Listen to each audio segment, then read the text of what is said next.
पवित्र श्रीमद् भागवत गीता, पवित्र चारों वेद, पवित्र कुरान शरीफ, पवित्र बाइबल, पवित्र गुरु ग्रंथ साहिब, पवित्र कबीर साहिब की वाणी में छुपे हुए गूढ़ रहस्य अर्थात तत्व को जानने के लिए कृपया अवश्य सुनिए जगत गुरु तत्वदर्शी संत रामपाल जी महाराज के मंगल प्रवचन। पुण्यात्माओं, आपकी पीएचडी करवा दूंगा और अंगुलियां पर नोट करवा दूंगा सारे शास्त्रों के श्लोक मंत्र, चाहे ब्रह्मा जी और विष्णु आजी हो आपके सामने, चाहे शिव जी आजी हो, सबके ज्ञान में परास्त कर दोगे उनको। अब देखिएगा श्रीमद् भगवत गीता अध्याय नंबर 4 का श्लोक नंबर 32 में आगे इसमें कहा है कि इस प्रकार, यानी जो 25 से 30 तक बताया है उससे ऐसे इस प्रकार बहुत तरह के यज्ञ माने धार्मिक अनुष्ठानों की जानकारी, ब्रह्मणे माने सच्चिदानंद घन ब्रह्म कहो, परम अक्षर ब्रह्म कहो, पूर्ण परमात्मा कहो, सत्पुरुष कहो, अमर पुरुष कहो, उसको कबीर देव कहो। वो कबीर परमात्मा सह शरीर सतलोक से चलकर आता, ये वेद बताते हैं कि अपने मुख कमल से वो कवियों की तरह आचरण करता हुआ अपने तत्व ज्ञान का प्रचार करते हैं। वो तत्व ज्ञान है, वो सूक्ष्म वेद है, वो सच्चिदानंद घन ब्रह्म की वाणी है, वो कबीर वाणी है जो भगवान खुद बोलते हैं अपने मुख से। और इसमें मूल पाठ में संस्कृत भी स्पष्ट करती है, ब्रह्मणे मुखे, मुख माने मुंह, मुख, और ब्रह्मण माने सच्चिदानंद घन ब्रह्म यानी परम अक्षर ब्रह्म। परम अक्षर ब्रह्म के मुख से उच्चरित वाणी में धार्मिक यज्ञों यानी धार्मिक अनुष्ठानों की जानकारी विस्तार से कही गई है, वो तत्व ज्ञान है। देखो अब चौथे अध्याय का 32वां श्लोक आपको 10 अनुवाद करके समझा रहा है। इस प्रकार और भी बहुत तरह के यज्ञ माने धार्मिक अनुष्ठान सच्चिदानंद घन ब्रह्म की वाणी में, परमेश्वर के मुख से उच्चरित वाणी में, कबीर वाणी में, उस तत्व ज्ञान में विस्तार से कहे गए हैं। उन सबको तू, ये कहता कर्म जान, मन इंद्री और शारीरिक क्रियाओं द्वारा संपन्न होने वाले जान। कर्म जान माने परमात्मा जो ज्ञान देगा सूक्ष्म वेद में, वो क्रियाएं काम करते करते करनी होती हैं। शारीरिक क्रियाओं को काम करते करते उसका सेवन और ध्यान भजन करना होता है। कर्म जान यानी मन इंद्रियों और शारीरिक क्रियाओं द्वारा संपन्न होने वाले जान, वो ऐसे होते हैं। इस प्रकार तत्व से जानकर उनके अनुष्ठान द्वारा कर्म बंधन से तू सर्वथा मुक्त हो जाएगा। अब ये स्पष्ट हो गया कि सूक्ष्म वेद वो है जो परमात्मा स्वयं आकर अपने मुख कमल से बोलता है। वेद भी यही बताते हैं कि वो परमात्मा सतलोक में रहता है, वहाँ से सह शरीर आता है गति करके और अच्छी आत्माओं को मिलते हैं, उनको ज्ञान से परिचित कराते हैं यथार्थ ज्ञान, और कवियों की तरह आचरण करते हुए वो गूढ़ रहस्यों और गुप्त मंत्रों को आविष्कृत करते हैं। अब ये स्पष्ट हो गया। अब चौथे अध्याय के 34वें श्लोक में आपको बताते हैं। ये है गीता अध्याय नंबर 4 का और श्लोक नंबर 34। उस तत्व ज्ञान को जो परमात्मा स्वयं अपने मुख कमल से बोलते हैं, वो ज्ञान तत्व ज्ञान है। उस ज्ञान को तत्वदर्शी ज्ञानियों के पास जाकर समझ उनको भली भांति दंडवत प्रणाम करने से, प्रणिपाते, और उनकी सेवा करने से, कपट छोड़कर प्रसन्न करने से, सरलता पूर्वक प्रसन्न करने से वे परमात्म तत्व को जानने वाले तत्वदर्शनी, वह तत्वदर्शी संत विद्वान, ज्ञानी माने विद्वान पुरुष तुझको तत्व ज्ञान का उपदेश करेंगे। अब वो तत्व ज्ञान है जो स्वयं परमात्मा अपने मुख कमल से बोलता है। वो कैसे आता है, ये थोड़ा सा ऋग्वेद को भी साथ लेंगे हम। देखिएगा ऋग्वेद 9-10 मंडल ये इकट्ठे ही अनुवादित हैं। ये कहाँ से छपा है? प्रकाशक है सार्वदेशिक आर्य प्रतिनिधि सभा, महर्षि सिद्धांत भवन, रामलीला मैदान, नई दिल्ली से। और ये यहाँ से छपा है। अब इसके हम थोड़े से श्लोक पढ़ेंगे, घना कंसेप्ट क्लियर हो जाएगा। ये है ऋग्वेद मंडल नंबर 9 सूक्त 86 मंत्र 26। इसमें क्या कहा है, इसमें ये कबीर शब्द है, ये कबीर लिखते हैं, हम कबीर बोलते हैं इसको। यज्ञ करने वाले यजमानों के लिए परमात्मा, यानी यज्ञ माने धार्मिक अनुष्ठान करने वाले यजमान माने भक्तों के लिए परमात्मा सब रास्तों को सुगम करता हुआ उनके विघ्नों यानी संकटों को मर्दन करता है, उनका नाश कर देता है और उनको पवित्र करता हुआ और अपने रूप को सरल करता हुआ वह कांति में यानी तेजो में शरीर वाले परमात्मा कबीर दे, ये कबीर शब्द है, कबीर, हम इसको कबीर बोल रहे हैं। वह को इन्होंने ये अपसर्ग लगा के ऐसा कर दिया, इसका अर्थ कर दिया सर्वज्ञ, कवि बना दिया और कवि का अर्थ कर दिया सर्वज्ञ। कोई कवि आज तक सर्वज्ञ हुआ है? इनकी अकल मारी जा रही है। अब देखना, अब पहले ये निर्णय करते हैं कि जैसे ये यजुर्वेद है, ये देखो ये यजुर्वेद है और इसके अपसर्ग हटा के ये र यहाँ लगा दें 2 और वेद अलग कर दें और यजु लिख दें और कहीं पर इस यजुर्वेद की महिमा हो और केवल यजु लिखा हो तो अनुवाद करता बुद्धिमान उसकी बुद्धि सलप नहीं करेगी, तो वहाँ करेगा यजुर्वेद लिखेगा। ऐसे ही जहाँ कबीर भी लिखा है इन्होंने अपसर्ग लगा के, तो इसके अनुवाद में लिखना पड़ेगा कबीर देव। हम उसने कबीर देव के बोल रहे हैं, कबीर देव कबीर, हम वह को वह बोलते हैं, वेदों को हम वेद बोलते हैं।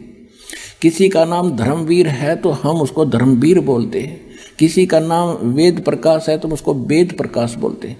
तो यहाँ सिर्फ एक भाषा के बोलने का अंतर है और भगवान का नाम वही है। इस यजुर्वेद से करते हैं स्पष्ट आपको, ये महर्षि दानंद का ही अनुवादित है। ये देखिएगा, ये है प्रकाशक वही सर्वदेशी कार्य प्रतिनिधि सभा, ये सारा, और ये अनुवादक और ये प्रकाशक। अब इसके आते हैं हम 36वें अध्याय का प्रथम मंत्र। ये है 63वां अध्याय, 36वां अध्याय, और इसमें मूल पाठ के अंदर एक यजु शब्द है। ये यजु शब्द है।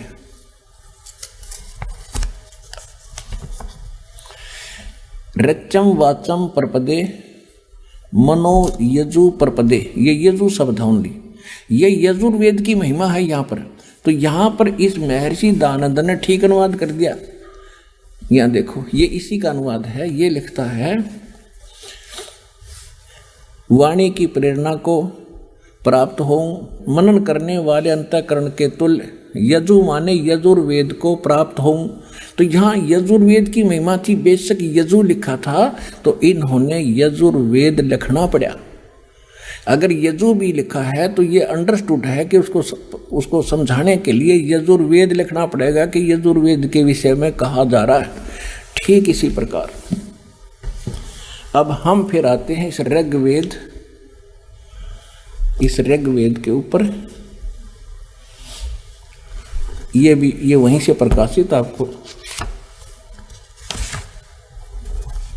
ये यहाँ से, ये इसके प्रकाशक है वही जो,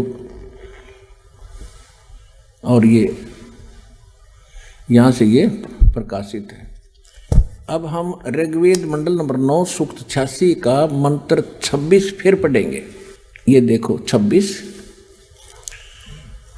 यज्ञ करने वाले यजमान माने भक्तों के लिए, यज्ञ माने धार्मिक अनुष्ठान यानी भक्ति करने वाले भक्तों के लिए परमात्मा सब रास्तों को सुगम करता है हुआ उनके विघ्नों यानी संकटों का नाश करता है, मर्दन करता है और उनको पवित्र करता हुआ और अपने रूप को सरल करता हुआ। परमात्मा का वहाँ सतलोक में शरीर की शोभा इतनी है, एक रोम में, एक बाल में, रोमकूप में करोड़ सूर्य मिला दे, करोड़ चंद्रमा, इतना नूर है। और पूरी बॉडी का कितना हो गया, मनुष्य दृश्य है परमात्मा। तो अगर वो एज इट इज यहाँ आ जाता, हमारी आंखें बंद हो जाए, हम देख नहीं सकते। तो अपने उस रूप को हल्का तेज पुंज का सरल करके और सिंपल बनाकर आते हैं। और यही गरीबदास जी कहते हैं, तेज पुंज तन दे धर के इस विध हमको भेंट ही, इस तरह हमें मिलते हैं वो। अब देखिएगा, अपने रूप को और सरल करता हुआ वह कांति में माने तेजों में शरीर वाले परमात्मा कबीर देव, यहां हम इसको करेंगे कबीर देव, कबीर साहब, ये कबीर परमात्मा, कबीर देव लिखेंगे हम इसको, नोट सर्वज्ञ। वो कबीर देव यानी कबीर साहब विद्युत के समान क्रीड़ा करता हुआ, यानी बिजली जैसी गति से वर्णीय माने वर्णीय पुरुषों को प्राप्त होता है। वर्णीय माने अच्छी आत्माओं को, आदरणीय श्रेष्ठ आत्माओं को वो परमात्मा आकर मिलता है। और वो कहाँ रहता है? देखो, यही ऋग्वेद मंडल नंबर 9 सूक्त 86 के मंत्र 27 में स्पष्ट है कि जो परमात्मा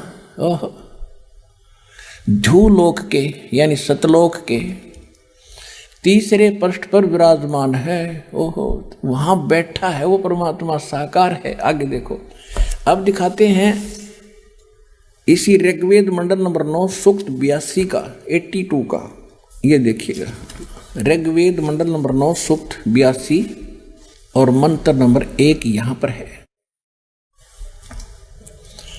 इसमें कहा है कि जो सर्व उत्पादक प्रभु, सोम माने सबका उत्पादक परमात्मा, प्रकाश रूप सद्गुणों की वृष्टि करने वाला और पापों का हरण करने वाला, सब पापों का नाश करने वाला है, वह है राजेव। राजेव माने राजा के समान, राजा के समान राजेव, ये यहाँ राजेव है, राजेव राजा के। यहाँ देख लो 269 पृष्ठ पे, और ये दिखाएंगे 270 पृष्ठ पे। कोई जो ना कह दे पृष्ठ का नाम बदल गए होंगे। 270 पृष्ठ पे राजेव माने राजा के समान, ओए होए राजा के समान दर्शनीय है, वो देखण में राजा की तरह है, सिंहासन पर बैठा है। आपने परमात्मा के द्वारा बताई हुई वाणी से धर्मदास जी ऊपर देख कर आए थे, वो कल आपने एक सत्संग में सुना भी था कि वहाँ परमात्मा का एक सिंहासन है, सिंहासन पर परमात्मा विराजमान है, उसके सिर पर मुकुट है। यही गरीबदास जी कहते हैं, अरस कुर्स पर, आसमान के अंतिम छोर पर अरस कुर्स पर सफेद गुंबद है जहाँ परमेश्वर का डेरा। कहते सवेत चक्र शर मुकुट विराजे, ऊपर छतर, सवेत छतर शर मुकुट विराजे और देखत ना उस चेहरे लो।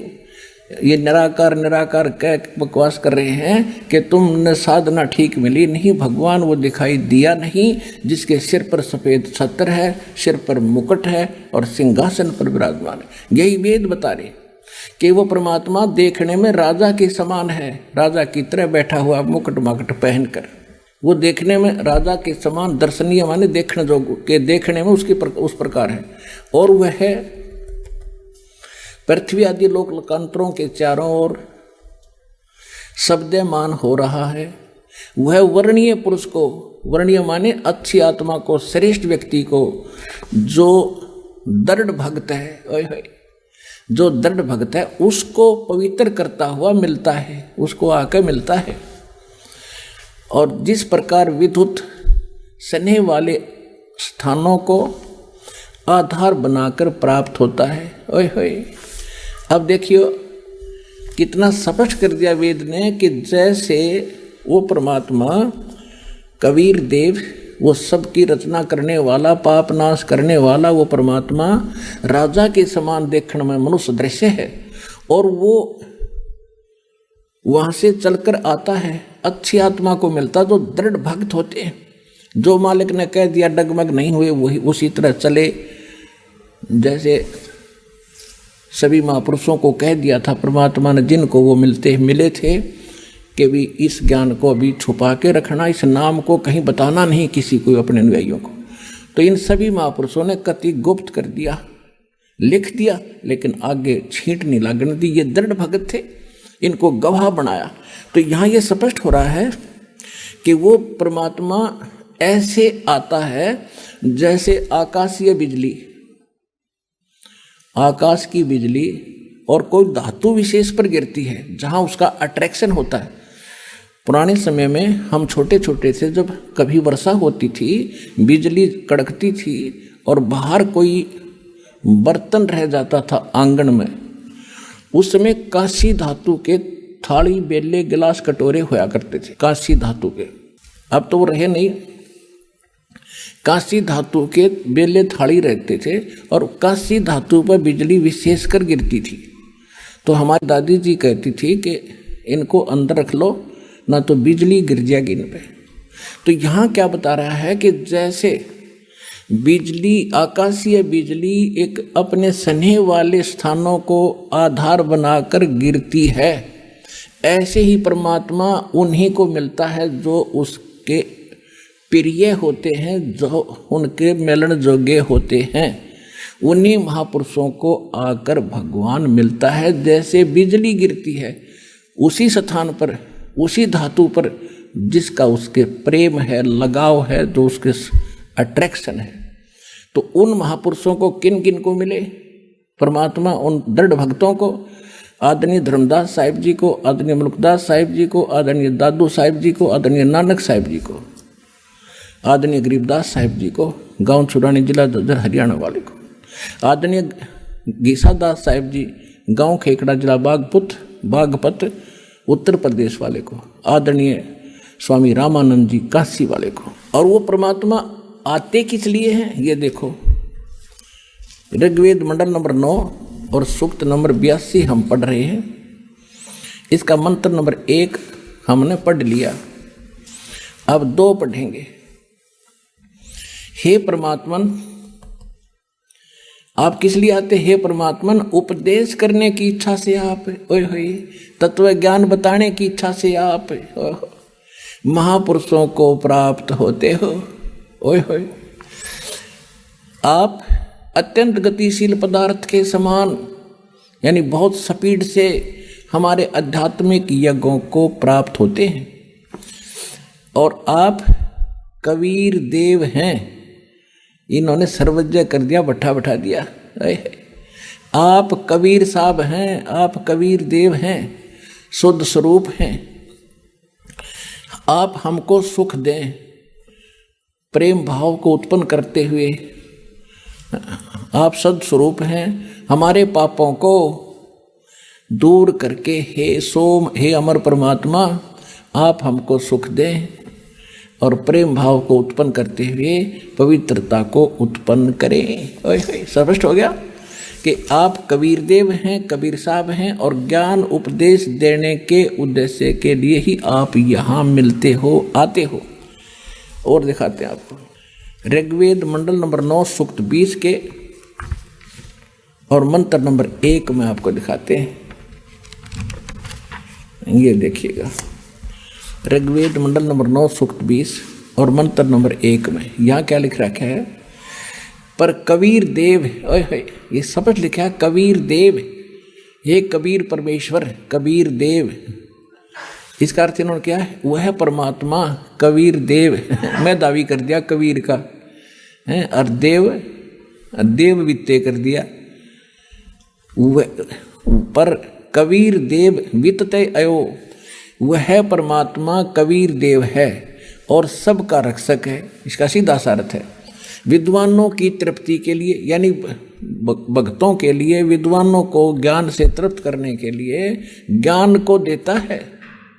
वह सहनशील है और संपूर्ण दुष्टों को संग्राम में, यानी तत्व ज्ञान रूपी संग्राम में तिरस्कृत करता है, उनका छक्के छुड़ा देता है परमात्मा। और वो कौन है? वो कबीर देव है और ज्ञान देता है उन विद्वानों को आकर के। तो क्या सिद्ध हुआ?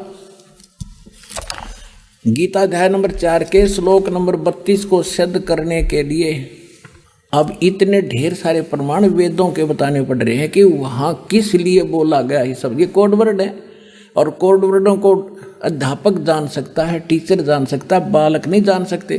तो ये जितने अनुवाद करता थे ये बालक थे। आज तक ऋषि ब्रह्मा विष्णु महेश तक के भी बालक थे इस भक्ति मार्ग में। ये सत्कर मान लेना, आज सबके स्पष्ट हो जाएगा ये बात। अब ऋग्वेद मंडल नंबर 54 और सूक्त नंबर 3 में आपको दिखाते हैं। ऋग्वेद मंडल नंबर 9 सूक्त चम्मन 54 और इसके मंत्र नंबर 3 में, ये 3 नंबर मंत्र है। सूर्य के समान जगत प्रेरक वह परमात्मा सोमदेव, सोम स्वभाव वाले और जगत प्रकाशक, वह परमात्मा जगत प्रकाशक है और विश्वानी पुनाने सबको पवित्र करता हुआ भुवनो ऊपरी तिष्ठति, संपूर्ण ब्रह्मांडों के ऊर्ध्व भाग माने ऊपर में भी नहीं, वहाँ पर बैठा है। तिष्ठति माने विराजमान है, उड़ा बैठा है सब भवनों के ऊपर पर, सबके ऊपर स्वर्ग सतलोक के अंदर वो परमात्मा विराजमान है, वहाँ बैठा है। ठीक, और वहाँ से ये गति करके आता है। ये आपको ऋग्वेद मंडल नंबर 9 सूक्त 86 मंत्र 26 और 27 में स्पष्ट कर दिया कि वहाँ से चल कर आता है। और इसी प्रकार ऋग्वेद मंडल नंबर 9 सूक्त 82 मंत्र 2 में भी 1 में भी स्पष्ट हुआ। अब आपको दिखाते हैं ऋग्वेद मंडल नंबर 9 और सूक्त 94 का। है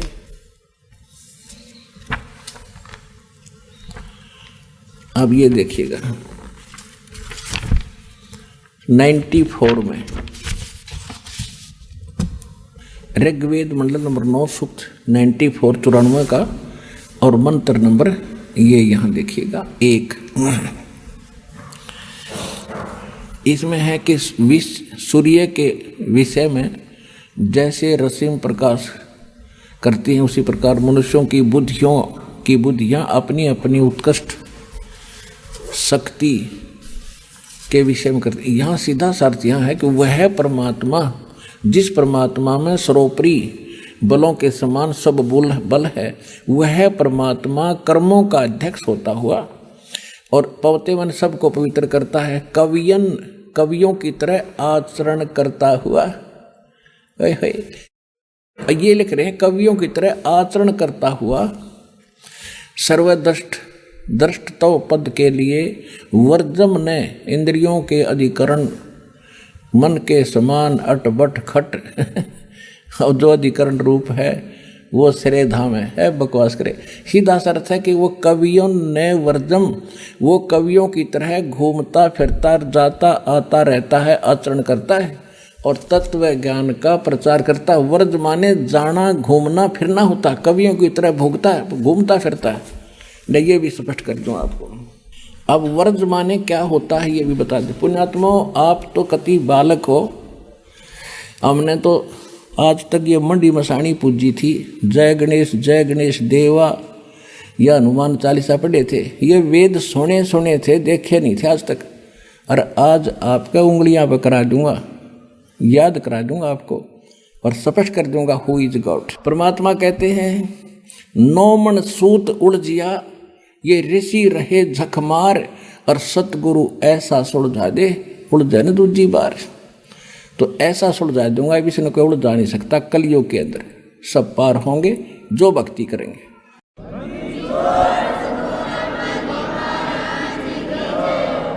अब देखिए, ये है एक डिक्शनरी है, शब्दकोश, हिंदी संस्कृत हिंदी कोश।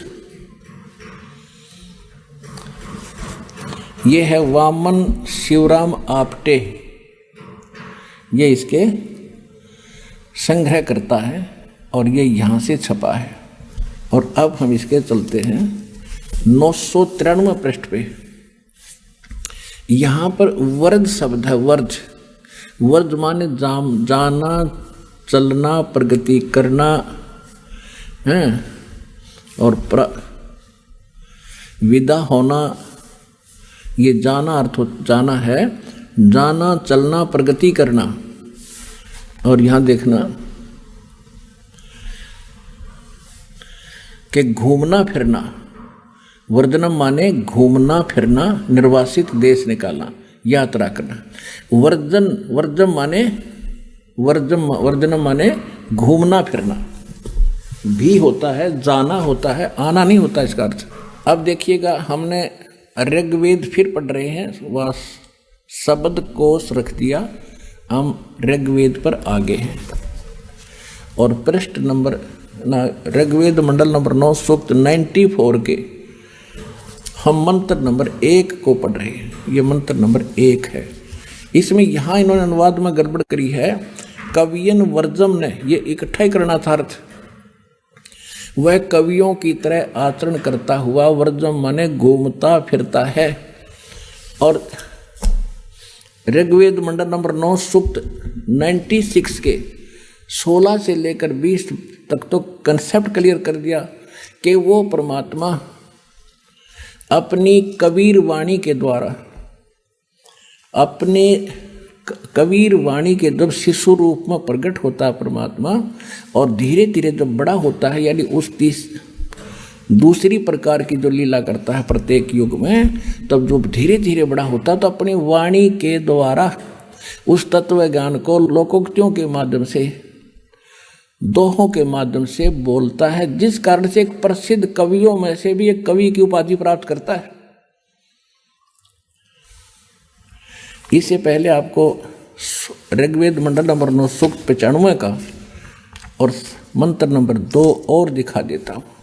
ये देखिएगा, ऋग्वेद मंडल नंबर 9 सूक्त 95 का और मंत्र नंबर ये 2 क्या कहता है। वह है पूर्वोक्त परमात्मा, वो पहले जिसके विषय में कहा गया है, साक्षात्कार को प्राप्त हुआ वाक द्वारा। वाक माने वाणी के द्वारा मुक्ति मार्ग को, मुक्ति मार्ग की प्रेरणा करता है। अपनी वाणी के द्वारा बोल बोल कर उस मोक्ष मार्ग को बताता है।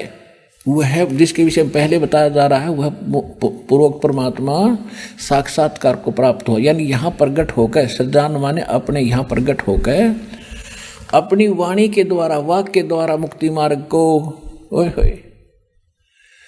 प्रेरणा करता है, मुक्ति मार्ग की प्रेरणा करता है। और क्या बताया है, जैसा कि नौका के पार लगाने के लिए, जैसा कि नौका के पार लगाने के लिए लगाने के समय में नाविक प्रेरणा करता है, और सब देवों का देव वो पूर्ण परमात्मा, गुहानी माने गुप्त, नामा आविष्करणोति, वो गुप्त नाम यानी गुप्त मंत्र, वो गुप्त नामों को का आविष्कार करता है।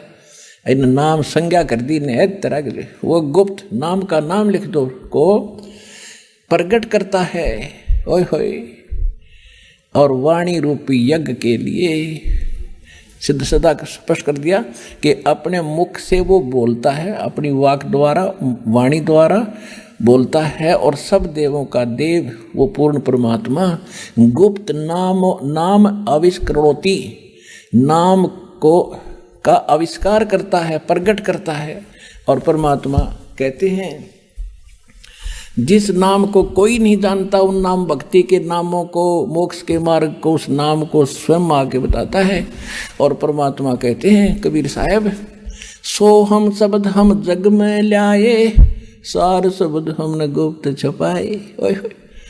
आज तक सोहम मंत्र किसी वेद में नहीं, किसी पुराण में नहीं, किसी उपनिषद में नहीं, किसी गीता में नहीं।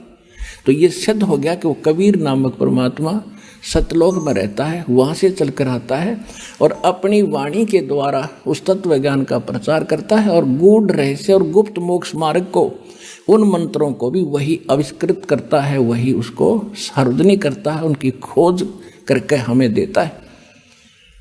इति सिद्धम, कबीर परमात्मा ने जो ज्ञान दिया है वो श्रेष्ठ और फाइनल है। अब उस परमात्मा ने जो ज्ञान दिया है वो ज्ञान और वो मोक्ष मार्ग क्या है, स्पष्ट हो गया। वेदों से प्रमाणित हो गया कि कबीर देव, कबीर साहब वो परमात्मा है जो अपने मुख कमल से वाणी बोलता है। तो गीता अध्याय नंबर 4 के श्लोक नंबर 32 में भी यही स्पष्ट किया है कि ब्रह्मणे मुखे, उस सच्चिदानंद घन ब्रह्म यानी पूर्ण परमात्मा, सब देवों का देव, सर्व सृष्टि नरसंहार परम अक्षर ब्रह्म ने जो अपने मुख कमल से जो ज्ञान दिया है वो तत्व ज्ञान है। और उस तत्व ज्ञान में जो लिखा है वो फाइनल है। और उस तत्व श्रीमद् भगवत गीता अध्याय नंबर 15 के श्लोक नंबर 1 से 4 को थोड़ा सा और दिखाते हैं आपको, इसी से संबंधित है। अब इसमें क्या बताया है कि उस तत्वदर्शी संत की पहचान भी साथ बताई है। ये देखिएगा, गीता अध्याय नंबर 15 का श्लोक नंबर 5 अध्याय 15वां अध्याय, ये प्रथम मंत्र है।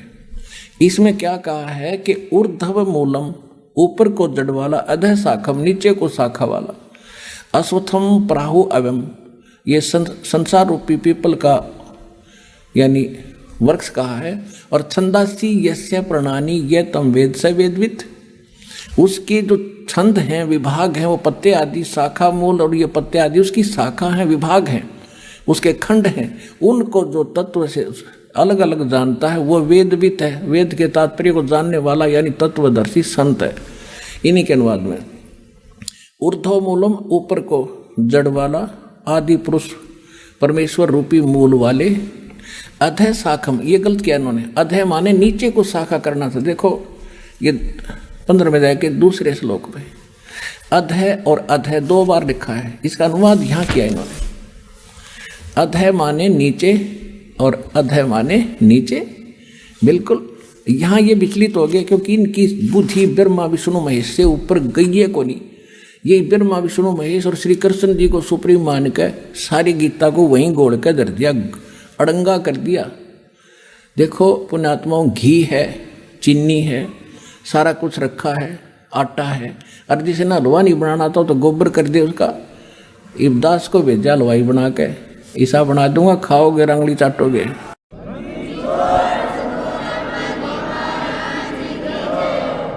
ये देखिएगा इन सदग्रंथों में क्या रहस्य भरा है कि ऊपर को जड़, ऊर्ध्व मूलम अधः शाखम, सीधी सी बात है। ये देखिएगा, ऊर्ध्व मूलम, ऊपर को जड़ और नीचे को तीनों गुण रूपी शाखा वाला, ये एक संसार रूपी वृक्ष का एक चित्र जानिए, देखिएगा। ये है ऊपर को जड़, ऊर्ध्व मूलम अधः शाखम। गीता ज्ञान दाता ने केवल इतना हिंट दिया कि ऊपर न जड़, नीचे को तीनों गुण रूपी शाखा वाला एक संसार रूपी वृक्ष है। और जो संत इसके सारे विभाग बता देगा, स वेदवित, वो तत्वदर्शी संत है। और 600 वर्ष पहले परमात्मा आए थे, जैसा वेद बताते हैं, गीता बताती है कि अपने मुख कमल से वो यथार्थ ज्ञान बताते हैं, सूक्ष्म वेद बताते हैं, वो गूढ़ रहस्य बताते हैं। तो उसमें वो एक संत की भूमिका भी करते हैं और कवियों की तरह वो वाणी बोलने के करके एक प्रसिद्ध कवि की भी पदवी प्राप्त करता है, लेकिन वो होता है भगवान। तो 600 वर्ष पहले भगवान ने स्वयं बताया था एक तत्वदर्शी संत की भूमिका करते हुए अपनी सच्चिदानंद घन ब्रह्म की वाणी में। कहते अक्षर पुरुष एक पेड़ है, सरपुरुष हुआ की डारे, तीनों देवा शाखा है, भाई पात रूप संसारे। परमेश्वर स्वयं आकर बता गए थे 600 वर्ष पहले इस गीता के ज्ञान को सिंपल लैंग्वेज में कि ऊपर को जड़, अक्षर पुरुष एक पेड़ है जो जमीन से बाहर दिखाई देता, उसको पेड़ बोलते हैं। और मूल बतानी छोड़ गए भगवान, क्योंकि यहाँ कोई अधिकारी आ जाता है, मंत्री आकर खड़ा हो जा, वो कह दे मैं फलाना मंत्री हो, भाई ठीक है खड़ा रहे होगा, और उसके साथ कोई गनमैन और आ जाने कटियो भाई मंत्री जी आए हैं, अच्छा आओ जी बैठो जी। तो इसलिए परमात्मा ने अपने को छुपा कर रखा, अरिदास को भेज दिया कि सारे राष्ट्रपतियों के राष्ट्रपति आगे कबीर भगवान, सब भगवानों के भगवान, सब देवों के देव, अनंत कोट ब्रह्मांड का एक रति निभार, सतगुरु पुरुष कबीर हैं कुल के सरचना।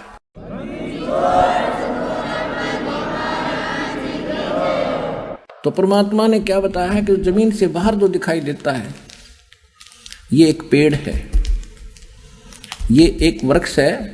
ये अब ये बताया है कि अक्षर पुरुष एक पेड़ है, सरपुरुष यानी ज्योत निरंजन वा की डार, और तीनों देवा शाखा है, भाई पात रूप संसार। ये मूल कौन है? ये परम अक्षर ब्रह्म है, ये पूर्ण परमात्मा है। और ये है कौन, ये देखिएगा, ये अनंत कोट ब्रह्मांड का एक रति नहीं भारे, सतगुरु पुरुष कबीर हैं ये कुल के सृजनहारे।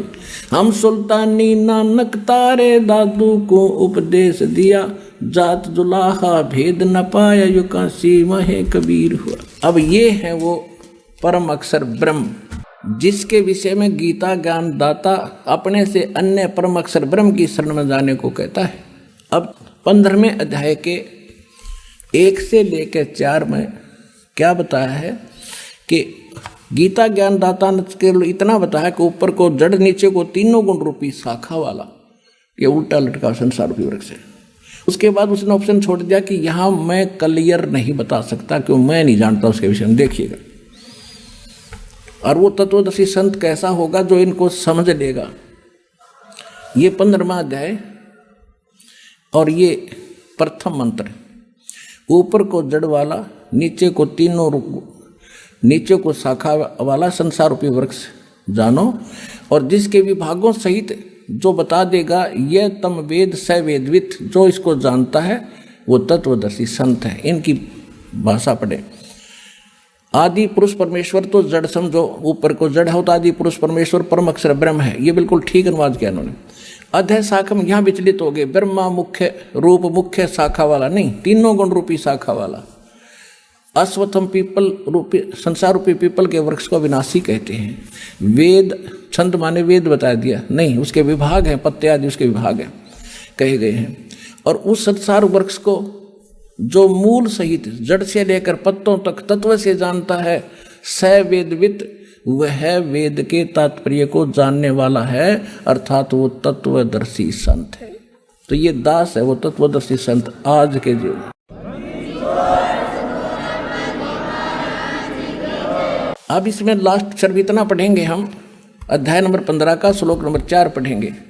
अब 3 में तो ये कह दिया है कि उस सूर्य मूलम यानी उस दृढ़ मूल वाले अमर लोक रूपी परमात्मा के उस ज्ञान को दृढ़ेन दृढ़ असंख्य शस्त्रेण, इन्होंने विराग रूप शस्त्र द्वारा काट कर नहीं, उस तत्व ज्ञान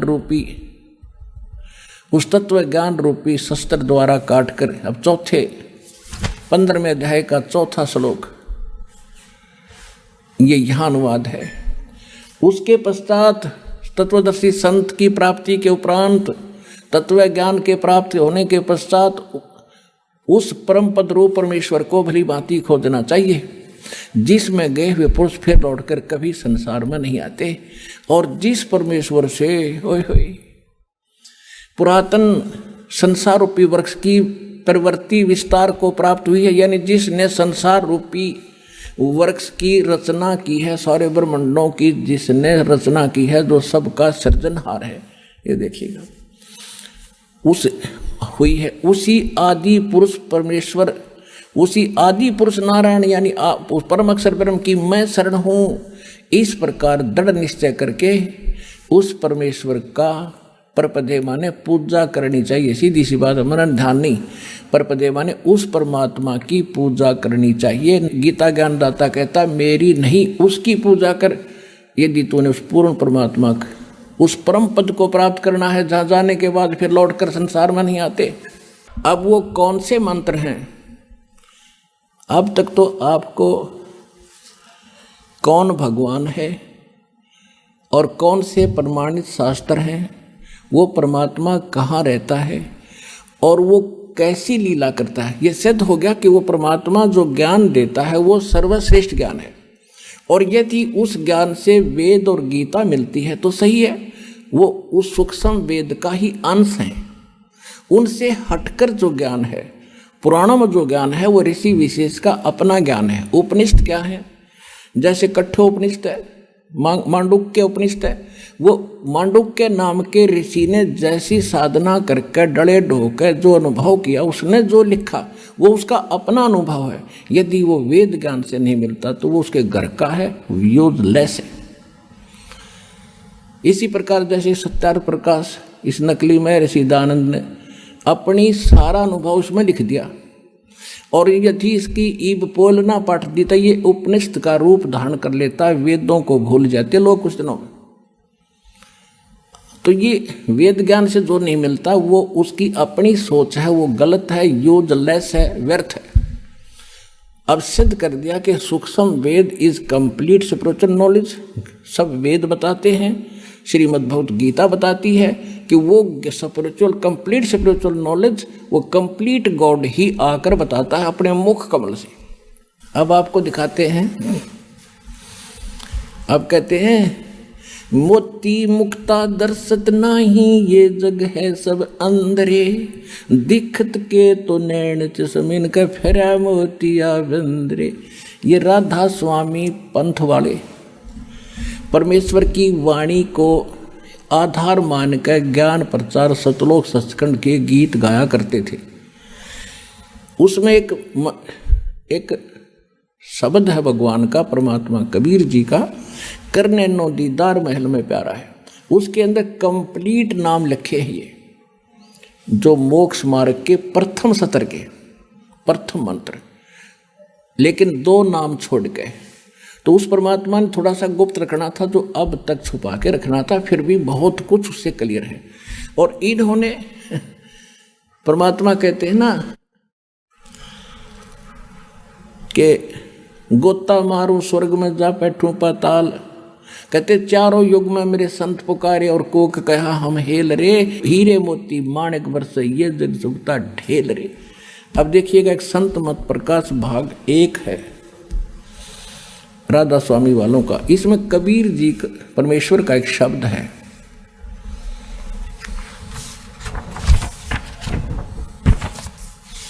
संत मत प्रकाश भाग 1, और ये महाराज सावण सिंह जी के वचनों का संग्रह है।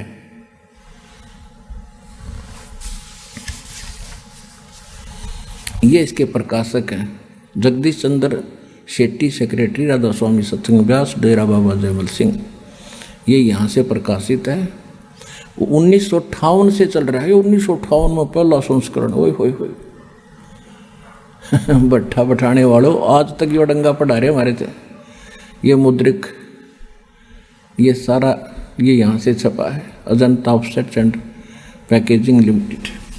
इसके 15 शब्द पर 15 पृष्ठ पर देखिएगा, ये देखो, वाणी कबीर साहिब की। करने नो दीदार महल में प्यारा है, काम क्रोध मद लोभ विसारो, शील संतोष क्षमा सत धारो, मद मास मिथ्या तज डारो, हो ज्ञान घोड़े असवारा है, भ्रम से न्यारा है। हो ज्ञान घोड़े असवार भ्रम से न्यारा है, 2 नेति बस्ती पाओ, आसन पदम युगत से लाओ, कुंभ कर रेचक करवाओ, पहले मूल सुधार कारज हो सारा है। देखिएगा, मूल कमल चतुर बखानो और किलियंग जाप लाल रंग मानो। यहाँ परमात्मा ने किलियम को किलियंग लिख दिया, योड़ पड़द हो रहे। अब कोड वर्ड तो उसका दास से बता सके है, जो भगवान का दास होगा। आइए अब हम उन श्रद्धालुओं के अनुभव जानते हैं जो जगत गुरु तत्वदर्शी संत रामपाल जी महाराज जी से दीक्षा प्राप्त कर चुके हैं तथा उनके द्वारा बताए गए भक्ति मार्ग पर चल रहे हैं। जी नमस्कार। नमस्कार जी। जी क्या नाम है आपका? गगनेश कुमारी। गगनेश जी कहाँ से आए हो आप? मैं गांव राजगढ़, डाखाना राजगढ़, तहसील बल, जिला मंडी, हिमाचल प्रदेश से आई हूँ। सबसे पहले हम आपसे ये जानना चाहेंगे कि आप क्या करते हैं? मैं सरकारी स्कूल में शिक्षा विभाग में अध्यापिका हूँ और मैं बच्चों को गणित और विज्ञान पढ़ाती हूँ। जी आप संत रामपाल जी महाराज जी से जुड़ने से पहले क्या भक्ति साधना करते थे? मैं परम संत सदगुरु रामपाल जी महाराज जी से जुड़ने से पहले डेरा ब्यास, राज्य पंजाब और राधा स्वामी पंथ से जुड़ी हुई थी। कितने साल से? सन 2000 में लिया था और 2014 तक, हाँ, लगभग 13 साल तक मैं वहाँ जुड़ी रही। राधा स्वामी पंथ में आपने किन से नाम उपदेश ले रखा था? मैंने डेरा ब्यास से जो जयमल सिंह महाराज जी के द्वारा चलाया हुआ है, तो वहाँ से मैं जुड़ी थी। गुरिंदर सिंह, आजकल वर्तमान में गुरिंदर सिंह ढिल्लों आजकल उनके मौजूदा गुरु हैं, उन्हीं से मैंने भी नाम दीक्षा ली थी। देखिए आपने राधा स्वामी पंथ से लगातार 12-13 साल तक भक्ति की है, उसके बाद आपके जीवन में ऐसा क्या होता है कि आप वो साधना छोड़कर संत रामपाल जी महाराज जी की शरण में आ गए? एक तो उतनी हम श्रद्धा से वो कर भी रहे थे भक्ति, पर घर में शांति नहीं थी, चैन नहीं था, और ऐसे ही अंधश्रद्धा से हम चले हुए थे और समझ में नहीं आ रहा था कि क्या बात है। फिर मेरे पिताजी जो ड्राइंग मास्टर रिटायर हुए हैं, उन्होंने साधना चैनल पर संत रामपाल जी महाराज जी का सत्संग सुना, और वो परम संत सतगुरु रामपाल जी महाराज ने सभी आजकल के धर्मगुरुओं की किताबें और जहाँ पर वो गलत पाए गए उसको वो बता रहे थे। तो मेरे पिताजी ने पॉइंट पकड़ा कि राधा स्वामी उसमें बता रहे हैं कि वही गुरु पूरा कहावे जो 2 अक्षर का भेद बतावे, एक छुड़ावे एक लखावे ता प्राणी निज घर को जावे। वहीं से उनके मन में तूफान मच गया और उन्होंने हमसे भी डिस्कस किया, हमने भी देखा। हमने कुछ समय तक तो ये बात माना नहीं, लेकिन धीरे धीरे तूफान तो मच गया कि हमें तो वो 2 मंत्र मिले ही नहीं हैं जो लिखे हुए हैं। और फिर दुखी भी हम थे, उस भक्ति को करने से दुखी भी काफ़ी थे। कोई चैन नाम की चीज़ नहीं थी हमारे पास। आर्थिक रूप से तो हम थे, हमारे पास धन संपत्ति थी, लेकिन मानसिक शांति बिल्कुल नहीं थी। फिर हमने जब जैसे जैसे हम संत रामपाल जी महाराज जी का ज्ञान सुनते रहे, उनके सत्संगों को सुनते रहे, उससे हमने बहुत ज़्यादा ये हमें विवश होना पड़ा कि संत रामपाल जी महाराज जी का ज्ञान ही सही है और हमें छोड़ना। मैंने तो जो 2 अक्षर का ये नाम है उसको लेने की बहुत ज़्यादा प्रबल इच्छा मेरे मन में हुई कि अब तत्काल मैंने छोड़ दिया। और मुझे तो वहाँ पर वो सेवा भी दी गई थी, स्टेज पर बैठ करके बुक रीडिंग करना, 4-5 बार मैंने वो भी कर ली। लेकिन जो ही मुझे पता लगा कि हम तो बहुत ज़्यादा लो लेवल का ये ज्ञान है और उससे हमारा भला, शास्त्र के विरुद्ध है और शास्त्र के विरुद्ध भक्ति थी। वो गुरुजी कोई भी शास्त्र प्रमाण नहीं देते थे, अकेले उन्होंने संतों की वाणियाँ ली हुई थी तो उसका ही वो सरलार्थ करते थे।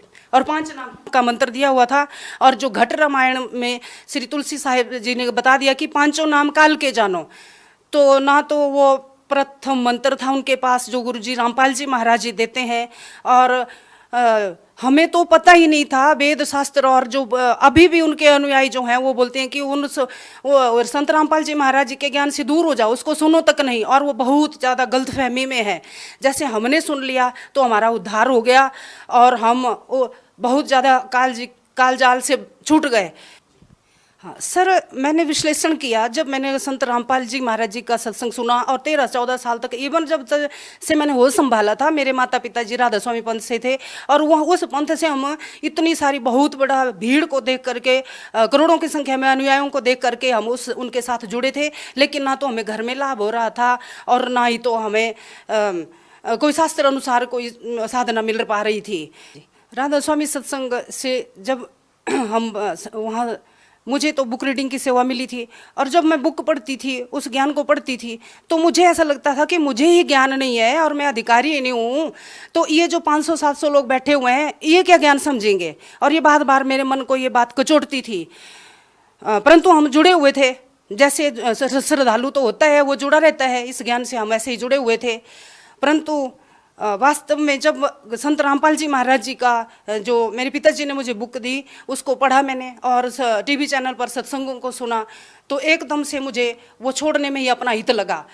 तो राधा स्वामी सत्संग ब्यास से जो हम साधना कर रहे थे, और करते करते कई शंकाएं मन में होती भी थी, और जैसे वो हम बिनती वहाँ गाते थे उसमें लास्ट में आता था अक्षर अक्षर नहीं अक्षर पारा, और हमें पता ही नहीं था कि वो अक्षर ब्रह्म कौन है, अक्षर कौन है, पता ही नहीं था। जब संत रामपाल जी महाराज जी के सत्संगों में हमें अलग अलग से इन भगवानों का पता लगा, और हम क्यों जन्मते हैं, क्यों मरते हैं, इन सब बातों का जब हमें पता लगा, तो हमने एकदम से गुरु त्यागने में ही अपना हित समझा, और हम संत रामपाल जी महाराज जी के शरण में मैं तो चली गई। जैसा कि संत रामपाल जी महाराज जी के लाखों अनुयायी इस बात का दावा करते हैं कि जैसे ही संत रामपाल जी महाराज जी से कोई भी नाम उपदेश लेता है, उनकी सालों पुरानी बीमारी दूर हो जाती है, उनको आर्थिक लाभ होते हैं, मानसिक लाभ होते हैं। आपका क्या अनुभव रहा? हाँ बिल्कुल सही बोला उन्होंने, क्योंकि जैसे हमने परमात्मा के गुणों को सुना था, पहले भी गाते थे, कई फिल्में देखते थे, तो उसमें बोलते थे कि असली भगवान जो है अंधे को आंख देता है, कोढ़ी को काया देता है, कंगाल को माया देता है। तो उसी तरह से परम संत सतगुरु रामपाल जी महाराज के शरण में जाने से असाध्य रोग भी ठीक होते हैं, और मैं खुद उसका उदाहरण हूँ। मेरे को लगभग 13 साल पहले से एलर्जी थी, और छींकें आना, आंखों में खारिश होना, और लगभग पूरे वर्ष में 2-4 महीने मैं कहीं ठीक रहती थी। और एलर्जी से मैं बहुत ज़्यादा पीड़ित थी। फिर कई तरह के हमने वैद्यों से, जो घरेलू वैद्य होते हैं, आयुर्वेदिक दवाइयाँ ली, एलोपैथी के लिए, अब अच्छे अच्छे डॉक्टरों के पास गए, स्किन जो एलर्जी वाले स्पेशलिस्ट डॉक्टर हैं उनसे मैंने दवाइयाँ ली, और बहुत हज़ारों रुपया मेरा दवाई पे खर्च हो जाता था। और जो एंटी एलर्जी की दवाइयाँ थी उसको तो मैं रोज़ खाती थी, और वो इतना उसका साइड इफ़ेक्ट होता था कि मैं दूसरे दिन अपने पढ़ाई में, बच्चों को पढ़ाना और अपने प्रोफेशन में अच्छा से काम नहीं कर पाती थी।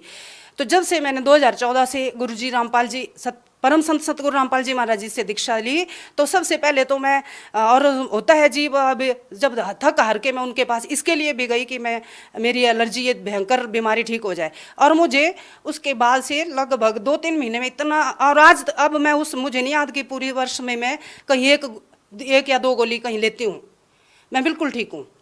तो संत रामपाल जी के उन अचूक मंत्रों में, उनकी वाणी में बहुत ज़्यादा शक्ति है। और क्या लाभ मिले? हाँ, और लाभ, एक तो आध्यात्मिक लाभ मिला, वो जो शास्त्र विरुद्ध साधना मुझे राधा स्वामी पंथ में हम कर रहे थे उससे छुटकारा मिला, सदमंत्र मिले। और जैसे मीराबाई जी ने कहा था कि वस्तु अमोलक दी मेरे सतगुरु, कृपा करी अपनायो। हम तो कुछ भी नहीं थे, तुच्छ बुद्धि जीव थे, लेकिन परम संत रामपाल जी महाराज की दया से मुझ पर कृपा हुई और मैंने सदमंत्र लिया, असली नाम दीक्षा ली, सद दीक्षित हूँ अब मैं। और लाभ, मेरे हस्बैंड आजकल सरकारी स्कूल में, वो भी शिक्षा विभाग में एज ए प्रधानाचार्य कार्यरत हैं। तो उनकी 2017 में जो है वो प्रमोशन हुई, और वो थके हुए भी थे, अपनी एडजस्टमेंट के लिए 250 किलोमीटर दूर उनका उन्होंने ज्वाइन करना था। और शिमला से चौपाल होते हुए बहुत ऊंचाई पे वो रोड था, सड़क थी, वहाँ से वो जा रहे थे, बहुत कच्चा रोड था, रास्ता था। तो गाड़ी जो थी वो रात होने को थी, तो उनको नींद आ गई। और जब उन्होंने देखा कि पहाड़ के साथ, और गाड़ी ऑन थी, वो चालू थी, और पहाड़ के साथ वो टकरा के खड़ी हो गई थी, और उनको बहुत गहरी नींद आ गई थी। जब वो बोलते हैं कि शायद मुझे 1 घंटे के बाद जाग आई, तो गाड़ी ऑन थी, और मुझे नहीं पता कि ब्रेक पे कैसे मेरा पैर रखा गया था, किसने रख दिया, और मैं सुरक्षित था। अब मैं 2014 से संत सतगुरु रामपाल जी महाराज जी से जुड़ी थी, और वो कभी कभी विरोध भी करते थे, लेकिन उनको भी कभी सुनते थे, कभी। फिर उन्होंने संत रामपाल जी महाराज जी का ज्ञान उस गाड़ी में चलाया हुआ था, सत्संग चला हुआ था। जब उन्होंने 1 घंटे के बाद अपने को सुरक्षित पाया, तो वो भी अचंभित रह गए, और उसी वक्त उनका मन किया कि मैं यहीं से गाड़ी वापस करके अभी संत सतगुरु रामपाल जी का नाम उपदेश लेता हूँ। फिर क्या हुआ कि मात्र 3 दिन में उन्होंने 250 किलोमीटर घर से दूर वो करनी थी नौकरी, लेकिन महाराज जी की दया से, और मैंने भी अरदास लगाई, उन्होंने भी लगाई, तो 3 दिन के बाद उनका तबादला घर से 65 किलोमीटर दूर अब वो वहाँ नौकरी कर रहे हैं एज ए प्रिंसिपल। मैं अध्यापिका तो हूँ, साथ में हमारी 2-4 बीघा ज़मीन भी है, वहाँ हम धान की फसल करते हैं। जैसे हमने धान की फसल पूरी मैच्योर हो गई, उसकी कटाई की हुई थी। धान की फसल की कटाई करने के बाद हमारे यहाँ जंगली सूअर बहुत ज़्यादा हैं, और वो पूरी फसल को चौपट कर देते हैं। तो हमारे साथ भी हुआ कि काट के, जैसे वो फसल खेतों में थी बिछी हुई, तो उन्होंने वो जो सॉलिड दाने धान के थे उनको उन्होंने सारा का सारा वो उससे निकाल दिया था। वो करते हैं ऐसा ही बंदरवाड़ी। तो जब हम इकट्ठा करने लगे, उसको लाने लगे थ्रेसिंग के लिए, तो मेरे को रोने को मन हुआ, और लगभग मैं रोई गई, और बड़ा दुख हुआ कि हम इतनी मेहनत करते हैं, आजकल फसल बड़ी मुश्किल से हुई। तो वो लगभग ख़त्म थी, उसमें वो सॉलिड दाने तो नहीं रहे थे धान के, फिर भी हम ले आए और थ्रेसिंग की हमने।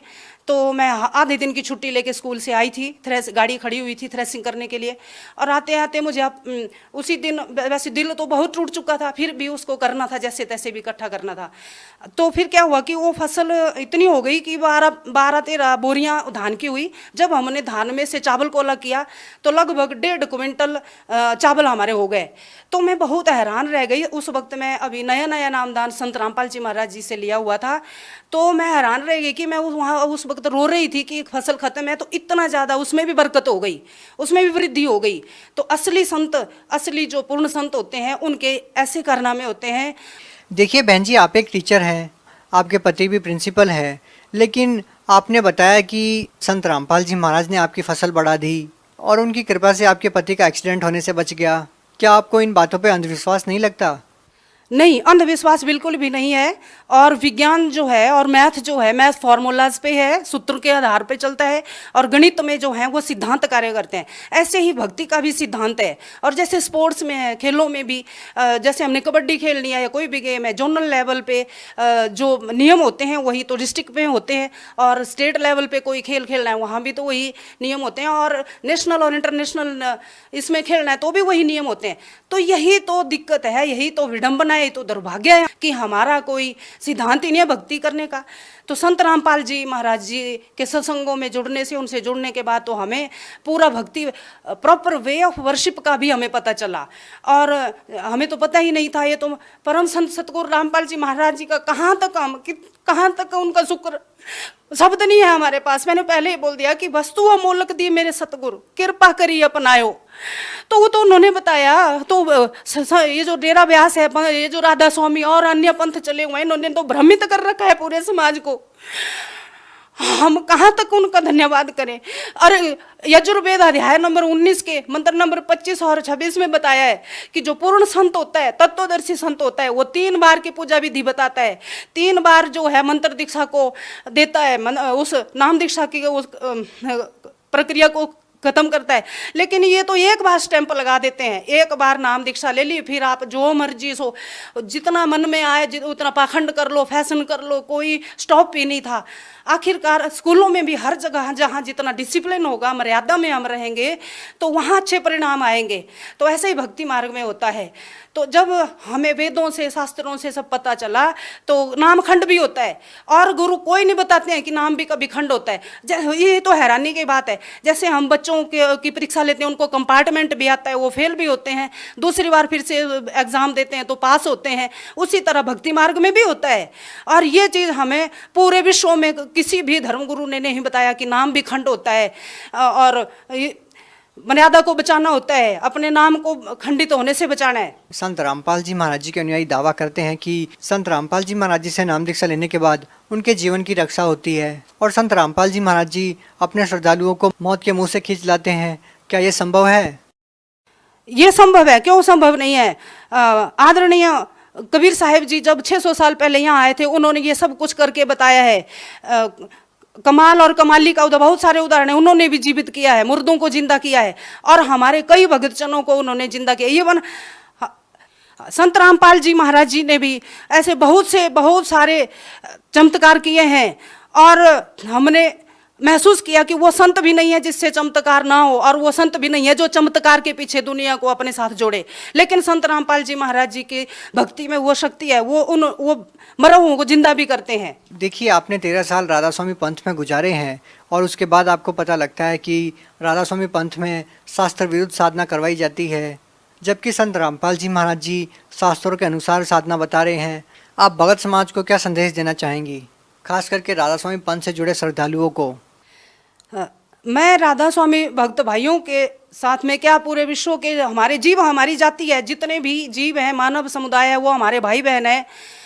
अगर मुझे अच्छा रास्ता मिल गया तो क्यों ना वो सुन तो लें। मैं उनसे, मेरी यही रिक्वेस्ट है, यही प्रार्थना है कि संत रामपाल जी महाराज जी के प्रवचनों को सुने। चैनल पे शाम को सत्संग आता है, बहुत सारी उनकी पुस्तकों को वितरित किया गया है, उनको पढ़ें और सद्मंत्र लेकर के मैं तो इन गुरुओं से भी प्रार्थना करती हूँ कि कम से कम अपने आप ही इन अनुयायियों को कह दें कि हमारे पास वो सद भक्ति नहीं है, और जल्दी से जल्दी परम संत सतगुरु रामपाल जी महाराज जी से नाम दीक्षा लें और आत्म कल्याण करवाएं। जी धन्यवाद। धन्यवाद जी।